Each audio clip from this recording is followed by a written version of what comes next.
বাংলাদেশ জামাত ইসলামী আয়োজিত গণভোটের গণরায় বাস্তবায়নের দাবিতে আজকের এই জুলাই শহীদ পরিবার জুলাই যোদ্ধার জাতীয় সমাবেশে এখন সভাপতির বক্তব্য পেশ করবেন বিশ্ব ইসলামী আন্দোলনের অন্যতম নেতা জুলাই যুদ্ধের অন্যতম সেবাল থানা বাংলাদেশ জামাত ইসলামের সংগ্রামী আমির জাতীয় সংসদের বিরোধী দলীয় মাননীয় নেতা জনাব ডাক্তার শফিকুর রহমান এমপি। জনাব ডাক্তার শফিকুর রহমান এমপি।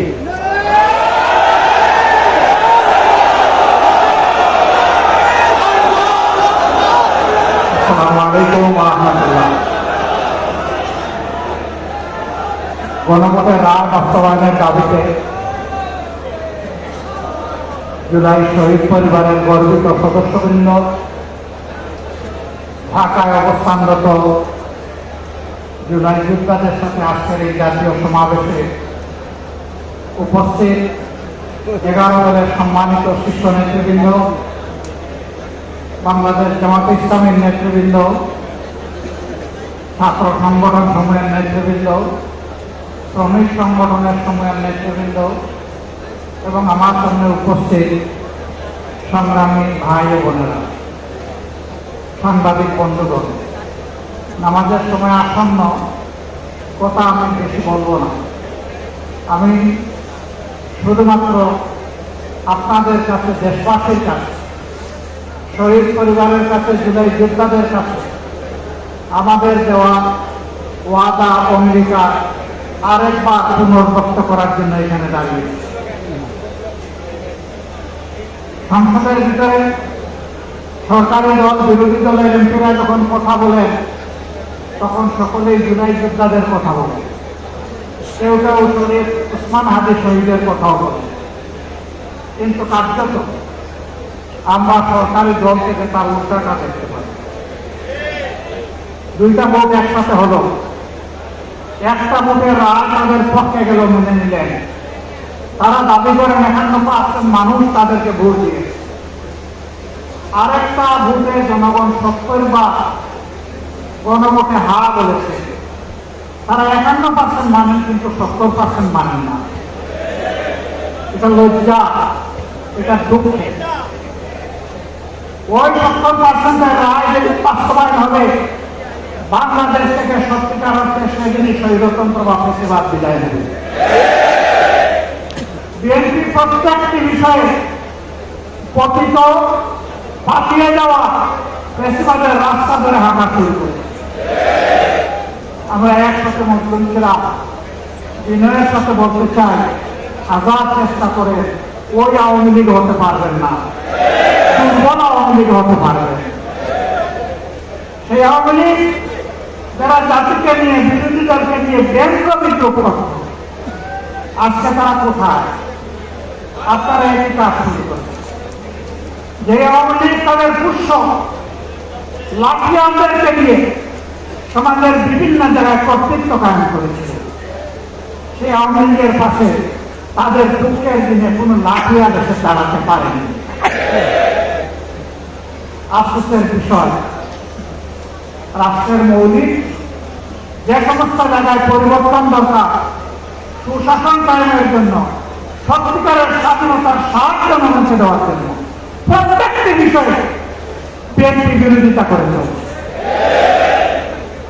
এটি জাতির সাথে সুস্পষ্ট প্রকার। তারা তাদের দেওয়া একটি দেওয়ার কর্মসূচি সংস্কারের তাদের ইচ্ছা, এটারও তারা বিরোধিতা করে। আমার মনে হয় তারা যে বিরোধিতা করছে, এই জ্ঞানটাও বোধহয় তারা হারিয়ে গেছে। প্রিয় বেশি ভুলে যাবেন না, এই জুলাই না হলে এই মায়েদের, এই বাবাদের, এই ভাইদের, এই বোনদের সন্তান, স্বামী, ভাই, সর্বোচ্চ পর্যায়ের একজন নেতার আমি পাশাপাশি ছিলাম। উনি আমাকে জিজ্ঞেস করলেন যে কি হল। আমি কিছু না বলে আসমানের দিকে আমার এই আঙ্গুলটা উঠালাম। তিনি বললেন, আসলে এটা খোদাই দেওয়া, এটাই মিরাকল।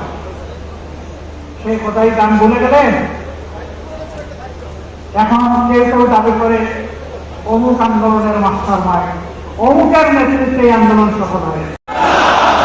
আপনাদের সন্তানদের আবার পায়ের গুড়ালে টুকরা করা হোক আপনারা চেয়েছেন? আপনাদের সন্তানদের উপর প্রকাশ্য দিবালিকে দাগ তিরিশ পোড়ানোর হেডরেটি আঘাত করা হোক আপনারা চেয়েছিলেন? এই বাংলাদেশকে আমরা ধিক্কার জানাই। বাংলাদেশ আমরা চাই না, আমরা পরিবর্তনের বাংলাদেশ চাই।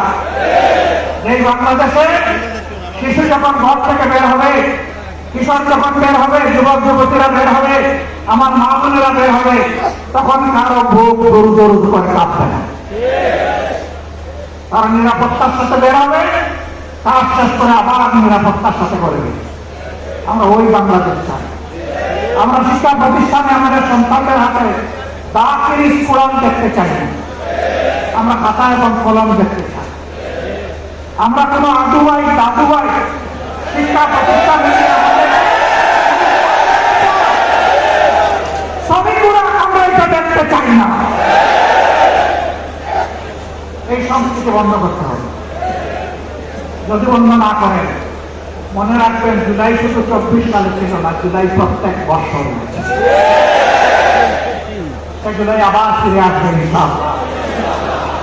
এবং তখন ফাইনালি ফেসিবাদের কবল আছে না। শুভবুদ্ধি উদয় হোক, জনগণের রায়ের প্রতি সম্মান দেখান, 70% মানুষের রায় মেনে নিন, গণভোটের রায় বাস্তবায়ন। যদি না করেন, আমাদের লড়াই সংসদের ভিতরেও চলবে, খোলা ময়দানেও চলবে এবং আল্লাহর উপর ভরসা করে বলতে পারি এই লড়াইয়ে জনগণের বিজয় হবে ইনশাআল্লাহ। আমরা আপনাদের কাছে কথা দিয়েছি, আগে এখনো কথা দিচ্ছি। আমার সহযোদ্ধারা যেমন বলেছেন, ইনশাআল্লাহ আগামী লড়াইয়ে জাতির প্রয়োজনে সামনের সারিতে থেকে আমরা যুদ্ধ চালিয়ে যাব। আমাদের জীবনটা আল্লাহর জন্য, মানবতার জন্য, দেশের জন্য, জাতির জন্য। আল্লাহ যদি কবুল করেন, গর্বিত শহীদ হয়ে দুনিয়া থেকে বিদায় নিব ইনশাআল্লাহ। গতকালকে এই জায়গায় একটা সমাবেশ ছিল, পরিষ্কার বলেছি, সিগারের মতো 100-1000 বছর বাঁচতে চাই না, বিড়ালের মতো বাঁচতে চাই না, সিংহের মতো প্রয়োজনে 1 সেকেন্ড আয়ু চাই আল্লাহ তাআলার কাছে। ওইটাই করবে ইনশাআল্লাহ, জনতার বিজয় হবে। আমরা নিরাশ নই, আমরা গভীর আশাবাদী। এ বাংলাদেশ পাঠাবে, নতুন বাংলাদেশ গড়া হবে ইনশাআল্লাহ। সেই বাংলাদেশ গড়ার প্রত্যাশায় সারা দেশবাসীকে আমরা পাশে চাই এবং আমরাও দেশবাসীর সাথে থাকতে চাই। আমাদের কোনো নিজস্ব দলীয় ব্যক্তিগত কোনো দাবি দেওয়া নাই, আমাদের সমস্ত দাবি দেওয়া দেশবাসীর অধিকার আদায়ের জন্য। লড়াই চলবে ইনশাআল্লাহ, লড়ে যাব ইনশাআল্লাহ, আমরা সাহায্য পাবো ইনশাআল্লাহ, আমাদের বিজয় হবে। আল্লাহ হাফেজ। বাংলাদেশ জিন্দাবাদ। বাংলাদেশ জামাত ইসলামী জিন্দাবাদ। 11 দলীয় জিন্দাবাদ। জনগণের বিজয় হোক। 35 জুলাই জিন্দাবাদ। আসসালামু আলাইকুম ওয়া রাহমাতুল্লাহ।